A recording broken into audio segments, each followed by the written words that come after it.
So last Tuesday, when the American people went to vote, they didn't go to vote for the Democratic Party. And they sure as hell didn't go to vote for the Democratic establishment. What they went to vote for was to send a resounding message to Donald Trump that they were sick and tired of him. And they also voted to send a message to the Democratic establishment that these are the things we want you fighting for, and this is the direction that we want to see you take. And then what happens? Democrats, as always, don't read the room, and they cave on this government shutdown. Now, the 8 senators who caved, I'm going to read off their names.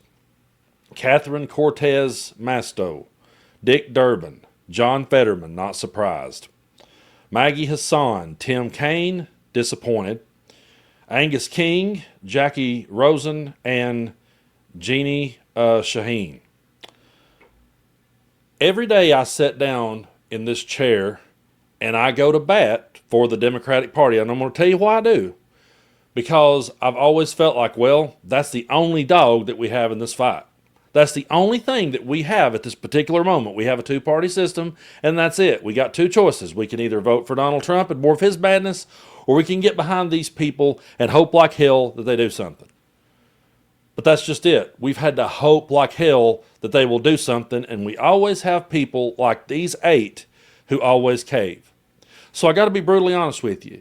It's pretty damn sickening to sit here and go to bat every day for a group of people who, when it comes right down to nut cutting time, won't turn around and go to bat for the American people. And I would be a hypocrite if I sat here and said to my audience that Catherine Cortez Masto, Dick Durbin, John Fetterman, Maggie Hassan, Tim Kaine, Angus King, Jackie Rosen, and Janine Shaheen, and I'm going to throw Chuck Schumer in there too, because we all saw how he played politics with this one to save his own ass. But there's no way that I can sit here with a straight face and tell you that those people care about you or that those people have your best interest at heart. I would be a hypocrite if I did. I can't sit here in this chair day in and day out and tell people in my part of the world, hey, Donald Trump don't give a damn about you. Hey, J.D. Vance don't give a damn about you. Hey, the Republican Party don't give a damn about you. I can't do that and then turn around and try to gaslight my audience into thinking that these people care about you. I can't. And I've always been so torn about it, if I'm being honest, because I'm not a fan of the burn it to the ground mentality. When you burn it to the ground, a lot of innocent people gets hurt. And I don't want to see that. So that's why that I've always saddled up and went, well, I really hate to do this, but I'm going to have to go with this person, and I'm pretty sure they're going to cave later, but that's all we got. But last Tuesday was the first time in over a year that people like us felt a little bit of hope. It was a moment where we all said, okay, now we've sent a message. And I know that Mamdani is just mayor of New York, but that's the message that people like us wants the Democratic Party to pick up. That's the direction that we want to see the party go. I'm not here to bash the old guard. I'm not here to sit and slam them and trash them. That's not what I'm here for. But we have to evolve, we have to move forward, and we have to read the room, and we have to get behind the people who will energize our base and go to bat for the ideas that we believe in and stand up against Donald Trump. And until that happens, we're always going to lose. Now, over on my Patreon and members only, I've been breaking down this book. It's called On Tyranny by Timothy Snyder.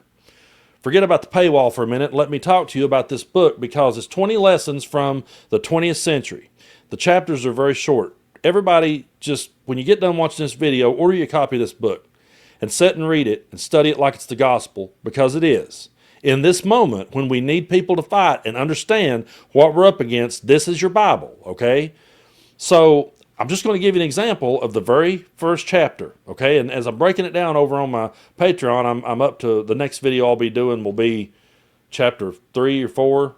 I think I've already did 3. But the first chapter is do not obey in advance, okay? And it says most of the power of authoritarianism is freely given. In times like these, individuals think ahead about what a more repressive government will want, and they offer themselves without being asked. A citizen who adapts in this way is teaching power what it can do. I remember seeing Stephen A. Smith say, well, we just have to learn how to adapt to Donald Trump. No, you don't learn how to adapt to authoritarianism, which is favoring strict obedience to authority, especially at the expense of personal freedom. You don't learn how to adapt to that. And you don't play cards as though it's the same card game you've been playing. It's not. It's not business as usual. It's not the same game. You don't play by those rules anymore because those rules aren't there. Because we have a person who has completely said, piss on those rules.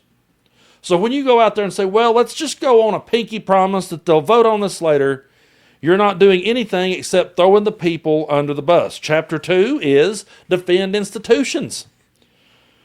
It is institutions that help us preserve decency. They need our help as well. Do not speak of our institutions unless you make them yours by acting on their behalf. Institutions do not protect themselves. They fall one after another unless each one is defended from the beginning. So choose an institution you care about, a court, a newspaper, a law, a labor union, and take a side. Do you see where this book is going? And every chapter you read, I promise you, you're going to be going, damn, this is accurately describing what's going on in our country right now. Number 3, beware of the one-party state. The parties that remade states and suppressed rivals were not omnipotent from the start. They exploited a historic moment to make political life impossible for their opponents.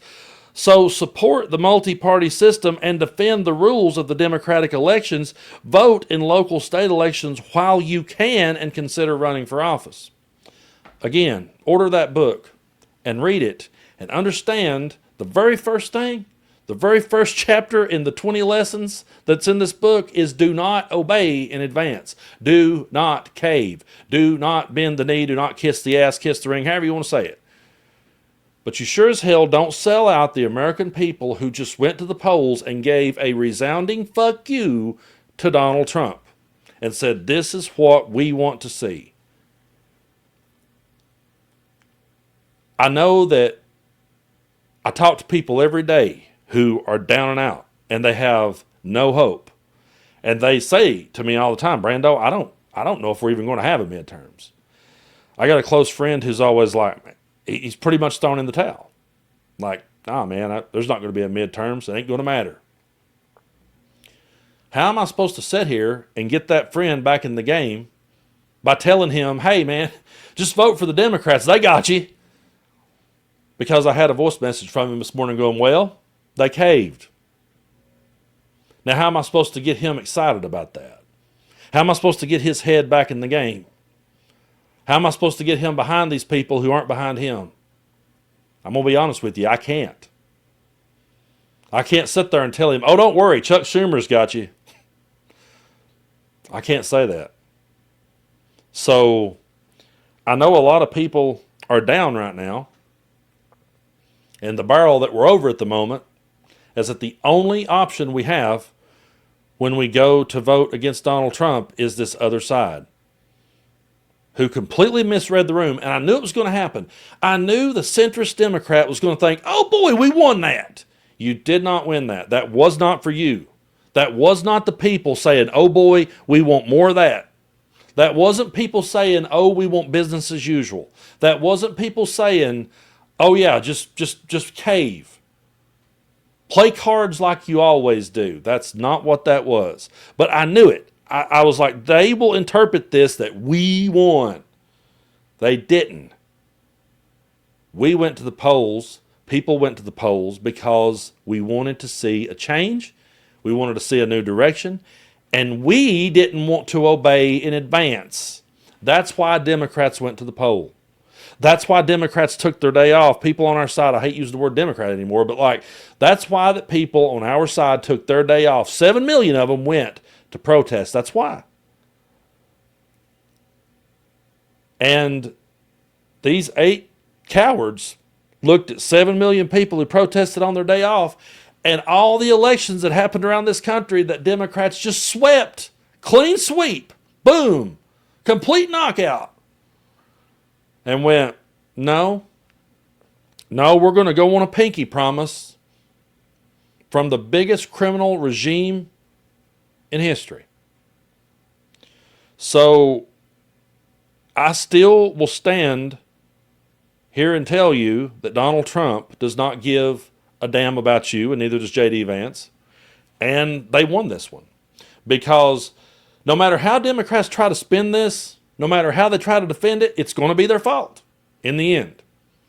It always has been. But this time, we won't be able to argue with it. When they say, well, they had a chance to stand up for this when they did, and they didn't.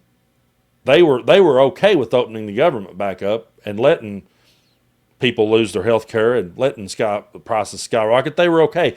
Okay, so I'm going to break the fourth wall and just tell you all that I've been having internet issues here at my house, and it just continues to go off every time I try to do a video. And this is one that I don't feel like backing up and starting over, so if you saw a weird splice right there, that's why. But what I was attempting to say before this microphone went off is that I can't sit here and go to bat for people who won't go to bat for us. That being said, there are a whole lot of good Democrats out there on our side. There's a whole lot of good Democrats out there who are calling this shit out.